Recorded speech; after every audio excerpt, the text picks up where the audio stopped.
أعوذ بالله من الشيطان الرجيم. بسم الله الرحمن الرحيم. الذين يقيمون الصلاة ومما رزقناهم ينفقون. সাদাকাল্লাহুল আযীম।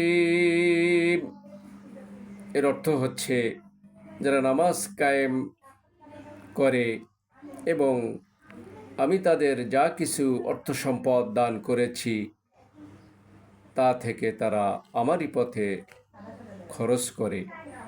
সূরা আল আনফাল আয়াত নম্বর 3।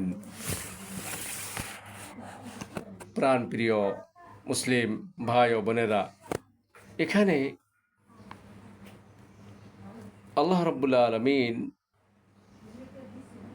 মুমিনের দুইটি গুণের কথা বলেছেন।